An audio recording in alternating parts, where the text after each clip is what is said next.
Hi, this is Paul. I just finished recording my little video about the evangelical food fight over the Super Bowl ads.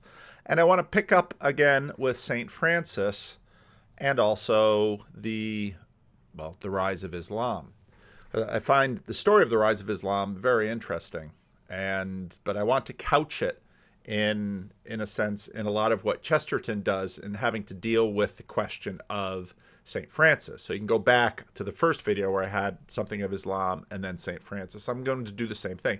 St. Francis obviously is a very interesting figure in this because it was St. Francis that tries to end the Crusades by we'll get there some point if I can rein in my ADHD long enough. But I do want to bring up again Guy Landau's, I think, very helpful demonstration on his little chart because it's kind of living in my brain.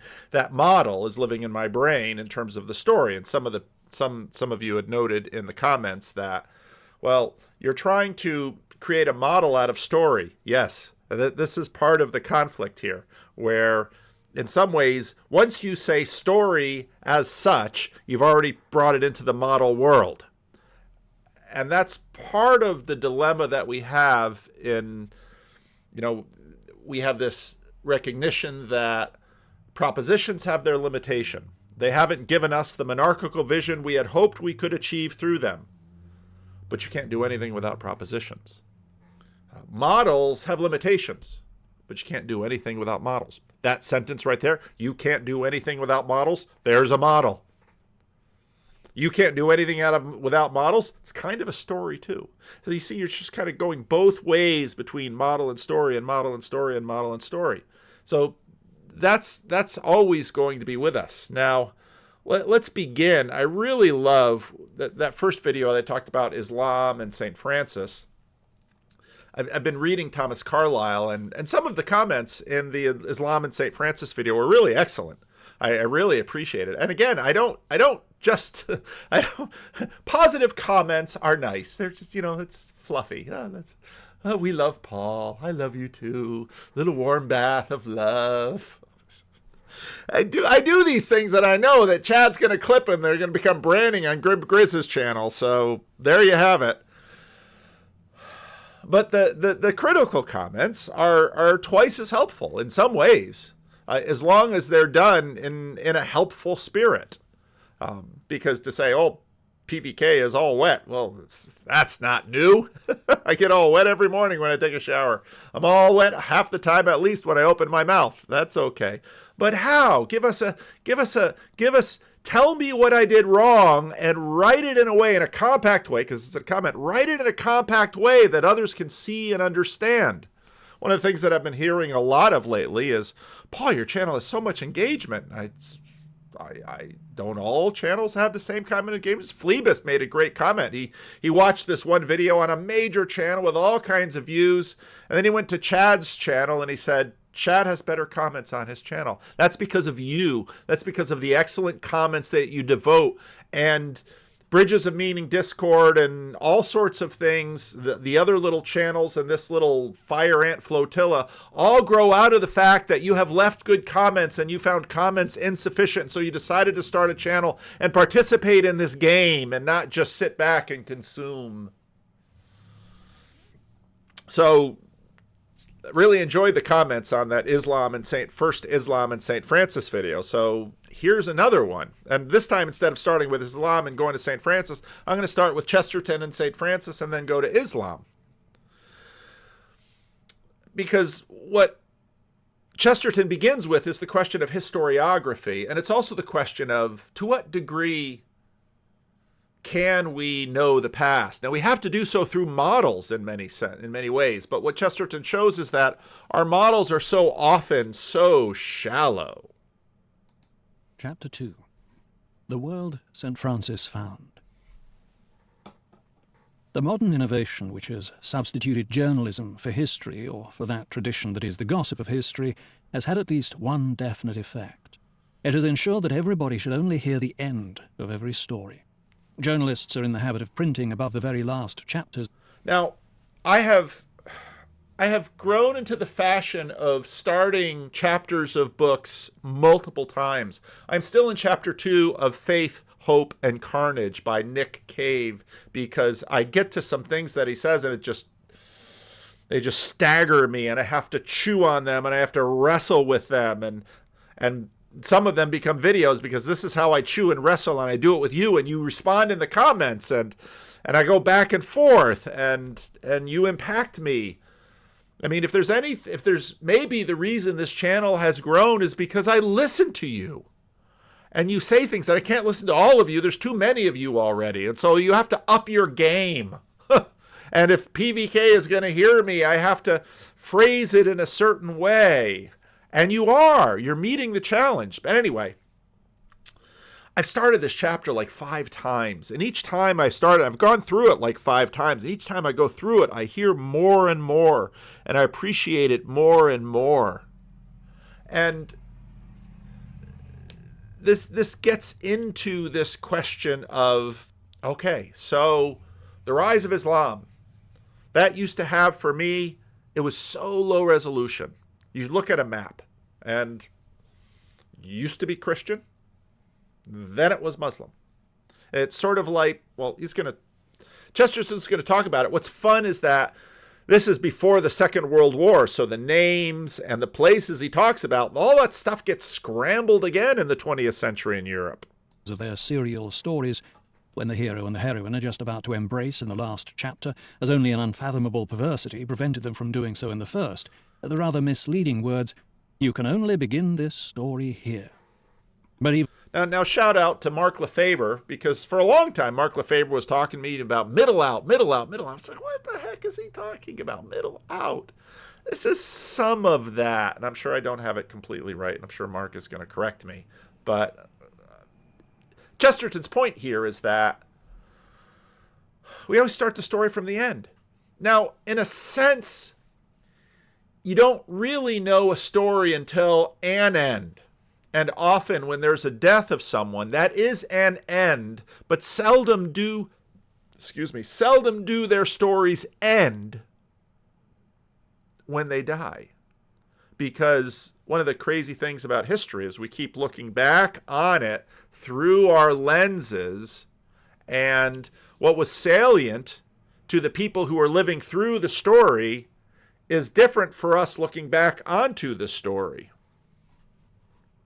And this is not a complete parallel, for the journals do give some sort of a summary of the story, while they never give anything remotely resembling a summary of the history. The newspapers not only deal with news, but they deal with everything as if it were entirely new. It is exactly in the same fashion that we read that Admiral Banks has been shot, which is the... Now, did you catch Chesterton? Oh, he's so subtle. Did you catch what he said there in terms of newspapers not only deal with news, but they deal with everything as if it were entirely new. Very subtle, GK. first intimation we have that he has ever been born. There is something singularly significant in the use which journalism makes of its stores of biography. It never thinks of publishing the life until it is publishing the death. As it deals with individuals, it deals with institutions and ideas. After the Great War, our public began to be told of all sorts of...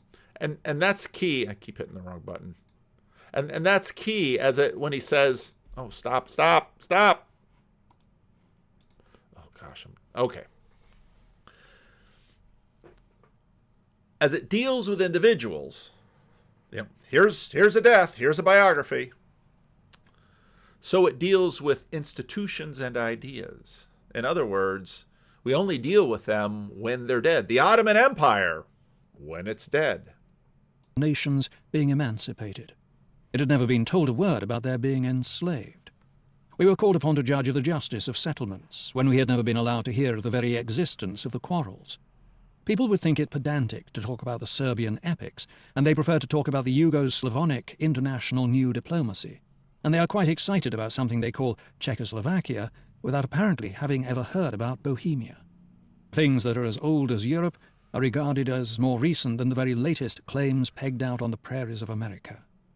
It is very exciting, like the last act of a play to people who have only come into the theatre just before the curtain falls.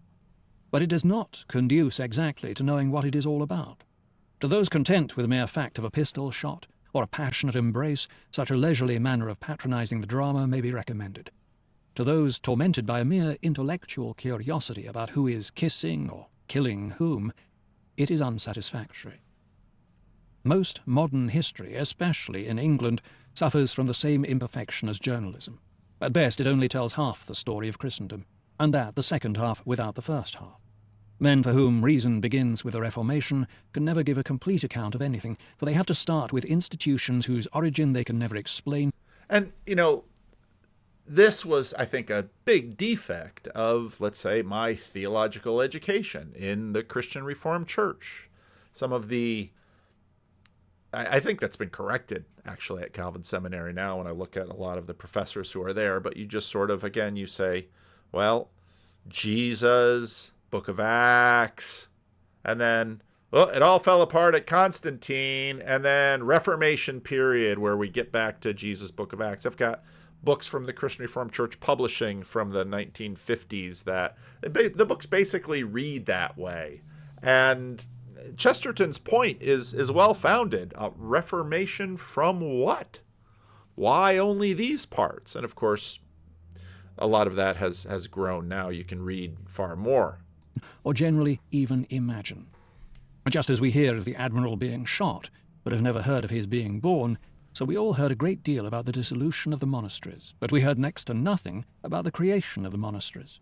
Now this sort of history would be hopelessly insufficient even for an intelligent man who hated the monasteries. It is hopelessly insufficient in connection with institutions that many intelligent men do in a quite healthy spirit hate. For instance, it is possible that some of us have occasionally seen some mention by our learned leader writers of an obscure institution called the Spanish Inquisition. Well, it really is an Our learned leader writers. Oh, Chesterton. obscure institution according to them and the histories they read. It is obscure because its origin is obscure. Protestant history simply begins with a horrible thing in possession, as the pantomime begins with the demon king in the goblin kitchen. It is likely enough that it was especially towards the end. Now, I know there's some Roman Catholics out there who are running their history laps, their victory laps, and that's fine. You can run your laps. Laps are good. Laps are good. Get your cardio in. No problem with that. Chesterton is, of course, writing in England at the end of the 19th century. Very Protestant age. England, of course, huge turmoil between Protestant and Catholic. So, in all fairness, yeah. And again, I think we're living in a better age where Protestants and Catholics, I think, can converse more productively about the things that have divided Protestants and Catholics over history. And a horrible thing that might be haunted by demons. But if we say this was so, we have no notion why it was so. To understand the Spanish Inquisition, it would be necessary to discover two things that we have never dreamed of bothering about: what Spain was, and what an Inquisition was. The former would bring in the whole great question about the crusade against the Moors, and by what heroic chivalry a European nation freed itself of an alien domination from Africa. The latter would bring in the whole business of the other crusade against the Albigensians, and why men loved and hated that nihilistic vision from Asia. Unless we understand that there was in these things originally the rush and romance of a crusade, we cannot understand how they came to deceive men or drag them on towards evil. The Crusaders doubtless abused their victory, but there was a victory to abuse, and where there is victory there is valour in the field and popularity in the forum. There is some sort of enthusiasm that encourages excesses or covers faults. For instance, I for one have maintained from very early days the responsibility of the English for their atrocious treatment of the Irish. But it would be quite unfair to describe even the devilry of '98 and leave out altogether all mention of the war with Napoleon. It would be unjust to suggest that the English mind was bent on nothing but the death of Emmet, when it was more probably full of the glory of the death of Nelson. Unfortunately, '98 was very far from being the last date of such dirty work, and only a few years ago our politicians started trying to rule by random robbing and killing, while gently remonstrating with the Irish for their memory of old, unhappy, far-off things and battles long ago. But however badly we may think of the black and tan business, it would be unjust to forget that most of us were not thinking of black and tan, but of khaki. And that khaki had just then a noble and national connotation covering many things. To write of the war with Ireland and leave out the war against Prussia and the English sincerity about it would be unjust to the English. So to talk about the torture engine as if it had been a hideous toy is unjust to the Spanish. It does not tell sensibly from the start the story of what the Spaniards did and why. We may concede to our contemporaries that in any case it is not a story that ends well. We do not insist that in their version it should begin well. What we complain of is that in their version it does not begin at all. They are only in at the death, or even, like Lord Tom Noddy, too late for the hanging. It is quite true that it was more horrible than any hanging, but they only gather, so to speak, the very ashes of the ashes, the fag end of the faggot. The case of the Inquisition is here taken at random, for it is one among any number illustrating the same thing, and not because it is especially connected with St. Francis, in whatever sense it may have been connected with St. Dominic.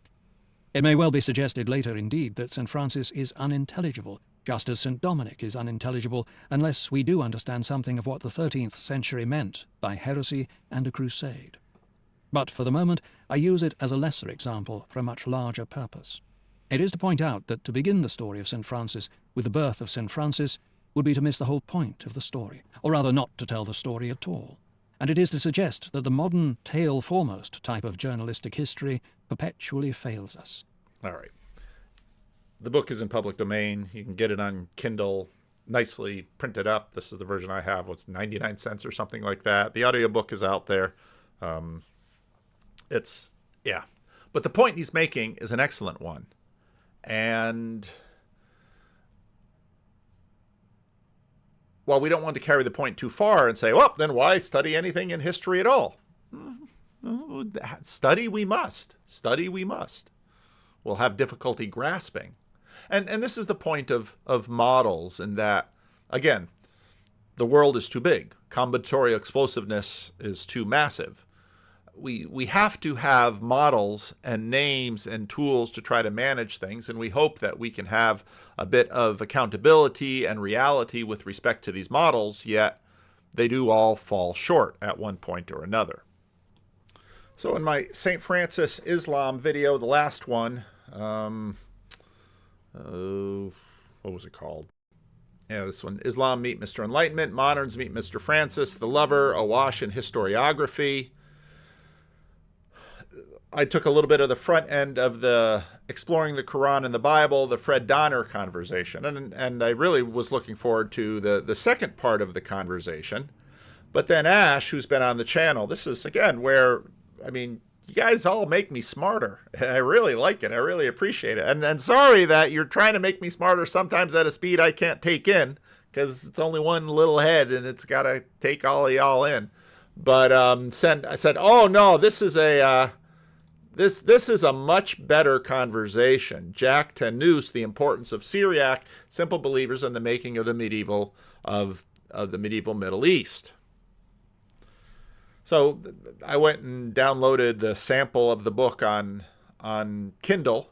Haven't really dug into it yet. It's just the sample, so it's just the first part, but really enjoyed this conversation with him. Learned a ton about Syriac, which I didn't know, which was super helpful, because there are things you just bump into. You know, you're reading through commentaries, and as a preacher, you're trying to get your sermon together, and there's all kinds of technical stuff, and this in the Syriac, and that in the Syriac, and I didn't fully understand the relationship between Syriac and Aramaic, and the importance of the language. He gave a nice treatment of Eastern Christianity and a bunch of the things going on there, and enjoyed the whole video. But what I was really waiting for in the video was what came just at the last end. And I saw that they did a second conversation. I haven't watched it yet, but I don't know that they actually get into the second half, what it is that I'm looking for, but found this just super helpful. I'm going to jump in at the end of this other. There's so many fascinating elements to this video where he's talking about the Psalms and the role that the Psalms play. And because part of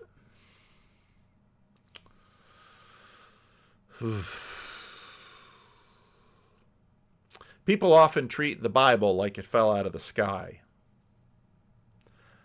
And if that's true of the Bible, it's true of the Book of Mormon. And is it true of the Quran? I'm not going to put words in your mouth if you're Muslim, but and of course these guys are doing what modern scholarship does and says, well, where does this book come from? Why How are Psalms treated in the Quran, and why does that matter? What does that say about Muhammad the preacher when, like every preacher, he has to think about the way that what his audience listens to? Have an audience that can understand what it's saying. What sort of conditions do you need socially and culturally to have that? If I go to, I don't know, some island in the middle Pacific that's been isolated from all of humanity for the past 5,000 years and talk about Star Trek to them, they wouldn't understand what Star Trek is, right? And so if I talk about Captain Kirk, that presumes you've heard of Star Trek. Right. Right. Well put. Well put. Well, before we wrap up, I'm going to make sure that we spend a couple minutes at least on your book. It deserves a whole episode by itself. This, again, friends, this is the magnificent book, The Making of the Medieval Middle East, Religion, Society, and Simple Believers. I want to ask about that concept of simple believers, but first, can you just introduce, what led to that particular project? Why did you see that this is an area that needed study and research? Well, again, it's a lot of it's just, for me, I think Nietzsche says somewhere you must learn to see the profile of an author and his works. And for me, it's just autobiography. I was interested in Christians in the Middle East, and interested in understanding how do you go from having a Middle East that on the eve of the rise of Islam is largely Christian, at least the formerly Roman Middle East, it's largely Christian, to being a Middle East today where Christians are a minority and a shrinking minority. How does that process happen? I was just very interested in that. And I read around it. There's treatments. It wasn't a topic that had been studied very closely. It's being studied a lot now, but back in the late 90s, early 2000s, it wasn't as widely studied. So I had that question, where did the Christians go? What happened to the Christians? And then, again, I was interested, you study about Chalcedon, you study about debates about the Trinity, and you look at, they're kind of hard to understand for a lot of people, including me.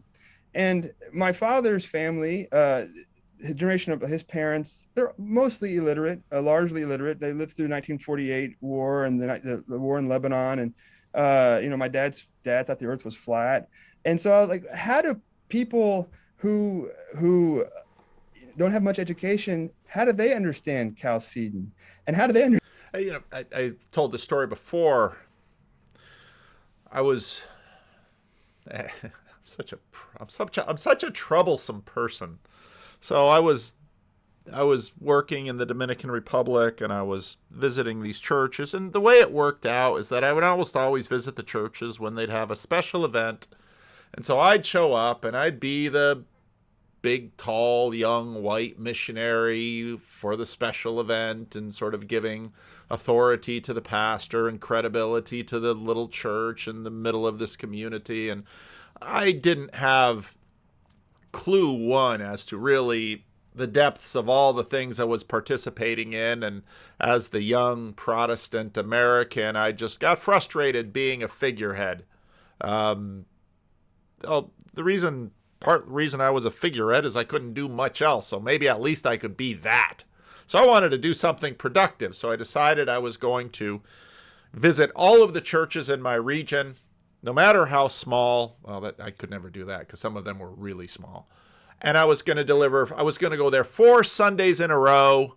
And I had basically a set thing that I had these things. I don't even remember what exactly these 4 things had, but I'm sure there was a good amount of, I was going to set them right about my egalitarianism, and I'm no better than the pastor. And I remember one visit that this old pastor, he was in his 60s, and he wasn't terribly well respected in the region. And here I come in, and I'm telling him that you're the pastor of the church. You're the most important one. Oh, no, missionary, you're the most important one. I am nothing without you. And of course, I had very little understanding about actually what he meant by that. So some of the people spoke Spanish and could understand my Yankee Spanish. But many of the people couldn't understand any of it. So I'm going to get a translator. So I grabbed one of the Christian school teachers from one community, great guy. And he was, and what we do when we'd found a Christian school, we'd try and find the best educated people in that community that were also in the church, so they were part of the people, and give them a little bit more education and talking about a flat earth. So I drove all over that area with this guy, that summer that I worked on this project, and worked on it more than a summer, obviously. And we're driving along this beautiful Caribbean road, looking out at the Caribbean. It was a nice road. It was a beautiful day. And he says, I wonder what it's like where the sea meets the sky. And I listened. I'm thinking, is he being poetic? No. There's a flat earth where the sea meets the sky. Because a little bit later, I said, well, I got to go back to North America and do deputation, raise funds for the mission work and everything. And he said, do you drive? You live on an island, my friend. I cannot drive this vehicle back to Nueva York, because that's what all the United States was. It was all Nueva York. It was all New York. Or even Miami. They might have heard of that city. But, yeah. But he was the best educated guy in the village. And understand the doctrine of the Trinity, right? And it hit me. I always thought, oh, maybe this is, maybe there's some kind of decline and fall. Maybe everybody back in the 4th, 5th century was actually super educated, and maybe it was like, modern Switzerland or something like that. They're all going to school, and there's been some kind of period of decline. Everybody fell away. And then it hit me at a certain point. I was like, well, actually, maybe what if everybody actually was illiterate back then too? And you read around and they probably were illiterate back then too. And what does it mean? And then I had come across, there's a guy called Jacob of Edessa who dies in 708. He's a very, very super learned Syrian Orthodox Miaphysite scholar. He knows Greek. He knows Syriac. He translates Aristotle. He translates the Bible. He's a very learned, very difficult guy. I came across a letter in which someone asked him if someone's parents are heretics, by which he probably meant Chalcedonians, and they want to have a sort of a commemoration for them in a liturgy. Is that okay in an Orthodox, i.e. Miaphysite church? Is that okay? He says, well, it depends on what kind of heretics they were. If they were people who promoted the Chalcedonian ideas, I paraphrase here, no. But if they were just simple people, it's okay. And so this idea in Syriac is called the pshite, the simple. And that sort of stuck with me for years. And then there's the unfortunate Greek version of that, I think, right? Of that term. Well, so it's so in Greek it's aplus or aplusteros, and then it's also idiotis. That's the one I was thinking of. Yeah, which is a Syriac word, which is hediota in Syriac. Comes into Syriac too. Okay. It just means a simple, unlearned person. And I had a philosophy professor's undergrad who we had in this class about Nietzsche again. He explained to us what Nietzsche's will to power meant, and he said, "Look, guys, look, folks. Once you understand the will to power, what it is, you see it everywhere." And I had this simple believer moment. I was like, once I realized there's this notion of the simple out there, it's all over late antique Christian literature. The simple believer. And bishops talk about these bad guys trying to seduce the simple. It's used in all kinds of different ways. And you can try to reduce it to rhetoric, but I think there's an idea out there, and I think it's very powerful. And you see it in stuff up to the 20th century. I've seen people refer to simple Christians, just everyday Christians who aren't professional Christians, who aren't professional Muslims. They talk about the Khasa Ni'ama in Islamic sources too, just everyday believers who are just trying to make it. And they got a day job. They're not studying they don't have all the books in Arabic on their back shelf like you do. You know what I'm saying? It's like they got, you see, I got the camera position so you can't see what a mess my office is here in my attic. But so I'm a disaster. But so they don't have the time, they don't have the leisure. The word scholarship comes from the word leisure. They don't have the free time to study this stuff. And they might not, if they had it, they probably wouldn't study this stuff. So how do those folks fit into the picture? Because the image of late antique religion, or medieval religion for that matter, that I think people get, I think both Christian and Muslim, is very much an elite one. It's one where the people you read about, they are supreme masters of their tradition, and they know their stuff. They know their Quran, they know their Bible, they know their fiqh, they know all that stuff. What about everybody else? And so I had this question, where do the Christians go? And I had this other question of, what about everyday people? And I realized you can't really answer one without answering the other. And I think that for me, to understand what happens in the Middle Ages with Christians and Muslims, in part, you have to understand what happens with Chalcedon and the world Chalcedon creates. So that's where that book comes from. It's just me trying to sort out questions I had in my head from when I was an undergrad. Kind of got out of control. Now, he does treat Chalcedon or Chalcedon quite a bit more extensively early in the video, so you can find it there. And it's a good treatment of it. There's so many great anecdotes in the book, and it's intellectually brilliant, but it's also great to read. I mean, it's just a wonderful read. And I love the point where you say, I forget exactly what musical analogy, but you say like mastering theology for a Christian, and later up you follow in later chapters about Islam, you say, well, it's similar for Muslims too, was like some sort of sonata, Chopin or something. I forget. Do you remember? Yeah. Yeah. Yeah, Like so it's not easy. You have to be a master to actually, get the precise categories down. And I say orthodox belief. There's a presumption in scholarship that orthodox belief is the norm. It may be the norm in the churches, but go to the pews. Forget about what's on the "we believe" statement in the church bulletin, or what's in the Now, the "we believe" statements, if you go to a Protestant church on the website, it's about 10 or 11 points, so they really pare it down. Now, you can take this a lot of different ways. And it isn't to say, again, that these statements are unimportant. In fact, they wind up being very important as successive generations go through. Because if you don't do catechesis, and if you don't maintain something of the tradition, if you don't do something, what happens is it gets lost. Denzinger or whatever, his canons, the his councils of the Catholic Church, whatever. Forget about that. Go to the pews and interview people and see what they actually think. And I think you'll find widely divergent views in the pews, so to speak. They didn't have pews in late antiquity. It's sort of in the congregation that diverge quite markedly from what's on the books. I think that's the case with Muslims. It's the case with Christians. Because I think in order to actually be Orthodox, not just belong to a church that professes Orthodoxy, but yourself be Orthodox, you have to be trained. You have to be taught. You have to read. You have to study. It's like learning how to play Chopin well. These things just don't happen.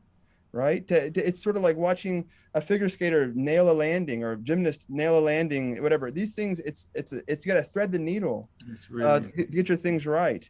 And so when orthodoxy is defined in heavily propositional ways, it makes it's difficult.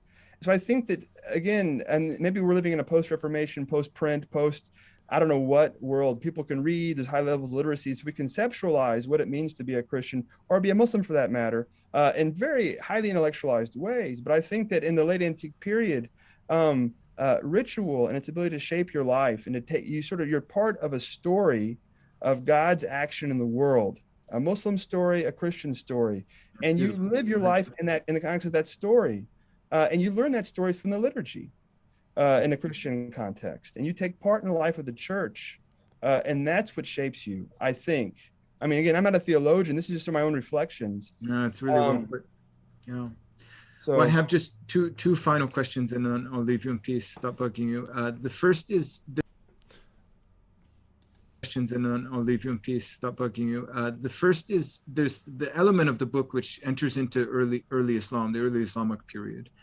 And so I wanted to ask you a bit about that, and maybe misconceptions people have about sort of on the ground interactions between Muslims and Christians. So, some people, I think we hear sort of two like widely contrasting narratives. One is, there was enmity from the beginning, and, Islam was violent towards Christians, and there's this phrase, dhimmatud, not only the Christians, but to Jews and others as well. And then we hear the opposite narrative, which is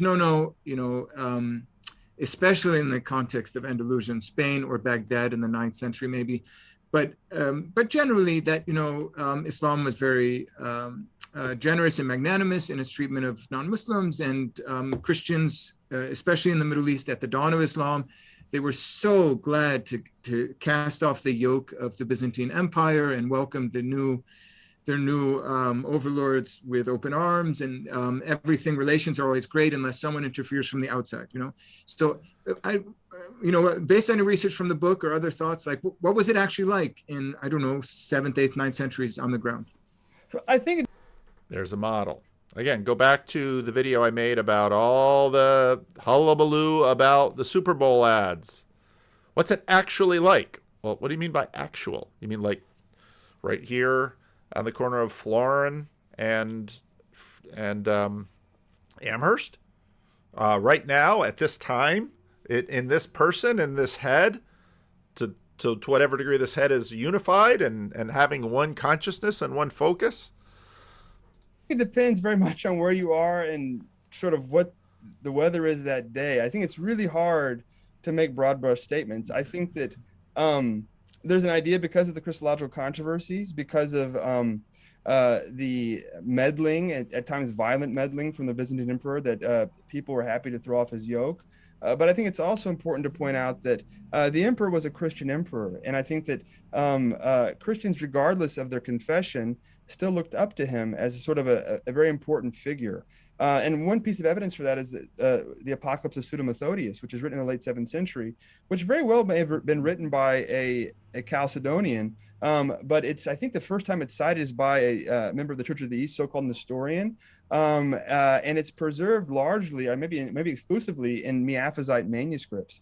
And why? So the star of this, one of the stars is the Roman emperor, is one of the stars of this thing. And what does the Roman emperor do? He comes back at the end of time and he defeats the Muslims, right? And so if people were so happy to cast off the Roman emperor's yoke, why were they preserving down through the Middle Ages a text in which the Byzantine emperor, the Roman emperor, would come and liberate the Middle East if people were so happy to cast off his yoke? So I think that one thing itself, and this is a widely influential, it's a hugely influential apocalyptic text throughout the Middle Ages, East and West. It's translated into Latin, it gets into Slavonic, it gets into Greek, very quickly after its composition in the late 7th century. So the very fact of that text transmission and preservation in Syriac by non-Chalcedonian communities, I think, tells you that the emperor was a symbol of hope, regardless of his confession, because he was a Christian emperor. That complicates things. The first thing. Second thing is, I think the idea of violent forced conversion, I mean, I think there was forced conversion of some Christian Arab tribes to Islam. But apart from that, there are moments of violent forced conversion, say under Al-Hakam in the 11th century, or in the Mamluk period, especially in the 14th century, in sort of the post-Crusader moment. But there are long periods when this sort of stuff isn't happening. And I think there's different kinds of tolerance. There's also, I think it's been called rough tolerance, sort of the tolerance of everyday life. People might have like a consciously articulated 21st century notion of tolerance is developed in the context of a pluralistic democracy, liberal democracy, or whatever. But there's an idea of like, this guy living next door to me and his family, they're nice people, and they loan me a stick of butter when I'm baking a cake, right? There's that kind of tolerance. I think it's widespread and ubiquitous in the Middle East, that people, okay, on the books, maybe you think I'm a polytheist, I'm a mushrik because I believe in the Father, Son, and the Holy Ghost. But you know what? We'll still we'll still have a cup of tea together. We'll have a cup of tea. I think that is widespread throughout the early Middle Ages. I think another thing to keep in mind with the Islamic conquest is there's not that many Muslims in the early Islamic period. There's not that many Muslims. Again, numbers, the demographic game, the nose counting game is a very hard game to play. And if anybody tells you it's more than just educated guessing, they're not telling you the truth.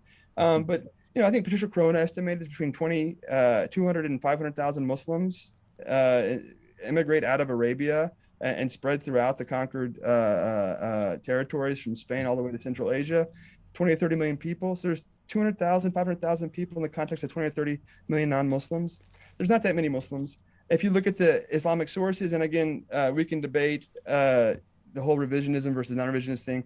My own inclinations, again, aren't towards revisionism. Maybe that's just a problem I have, but I tend to think the broad outlines of the tradition are reliable. But if you believe the sources, most Muslims only convert to Islam towards the end of the Prophet's life, and they convert en masse.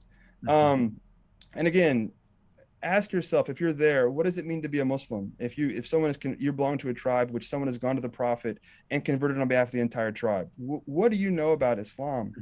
Are you a low information Muslim or a high information Muslim? Again, I think the assumption is that most Christians and Muslims in our period are high information Christians, high information Muslims. I think probably most people are low information Christians and low information Muslims. And so I think in terms of Christian-Muslim relations, I think it's often the case. This is an idea that I had to sort of think my way out of it, unthink this in my own thoughts, that to be a Christian, Muslim, whatever interaction in the 7th century was, let's go debate the Trinity. Let's debate the Dala'il al-Nubuwah, whatever. Signs of prophethood. Right. Let's debate the incarnation. Maybe or maybe not.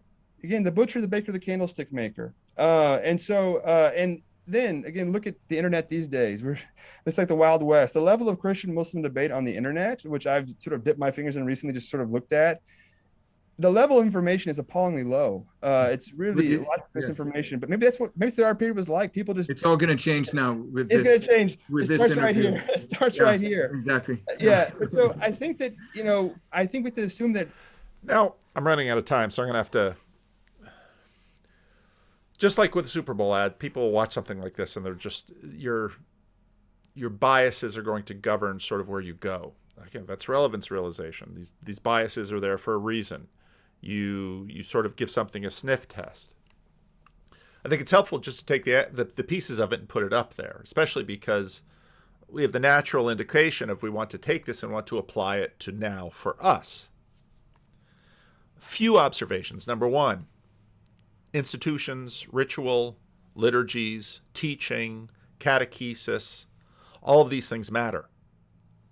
And they very much mattered in a low information culture, because people who were just sort of simple believers, Chalcedonian, non-Chalcedonian believers, yada, yada, yada, you sort of get swept with the current.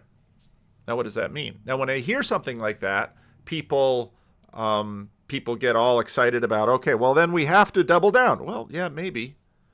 But if you double down in the wrong way, you actually turn people the other way. So if you're going to actually have an impulse and have influence on institutions and the future, you're going to have to think through how to win hearts and minds now and how to keep hearts and minds as you go. That's one point. Second point.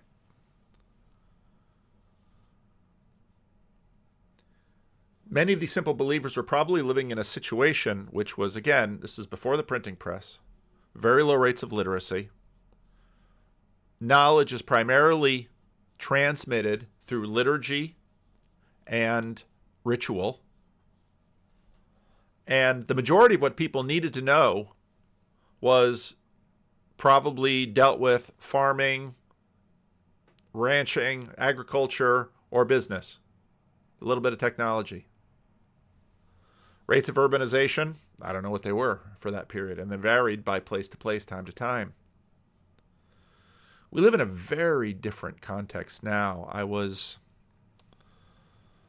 had to go into the grocery store for something yesterday, and I was just walking through thinking about the fact. I was thinking about, again, the Super Bowl ads. I was thinking about the woman from Parks and Rec, the girlfriend of the Chris, what's his name, guy. She was on White Lotus. She was flying a dragon at the end of that commercial. I don't remember what the commercial was for. These stars, these icons, these images. Miley Cyrus talks about she wants to basically find favor in the eyes of her idols. We tend to be looking at the major legacy religions, but boy, are they impacted by everything else. So in many ways, the games we're playing with respect to this stuff are huge, because none of these religions remain static. To be a Christian, just even in my short 60 years on this world, being a Christian in 1970 is different from being a Christian in 2024 or 2025. The things that we pay attention to, the anti-Catholicism of my grandfather's age, things change rapidly. And there are so many other pseudo-religions in the mix that Chalcedon, wow, people's conceptualizations of God are deeply imprinted. So in some ways, you might hear this as, well, leave the simple believers be. On the other ways, they are the battleground, and so what you see raging on YouTube is completely understandable. But yet, we also see that, and I think that's kind of what's sort of forming in this little corner, none of us are ourselves a debate over the Trinity or something else. The other three P's of knowing have really come up into our consciousness. And the personalism, our capacities for these diverse excellencies. It's really bad when I make two videos back to back, because you really have to watch the one to understand what I'm talking and the other, because they're both in my head. So you can very much imagine that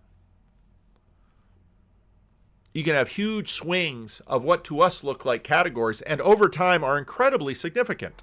Let's think about the the Christianization and the conversion of the Norsemen into Christianity.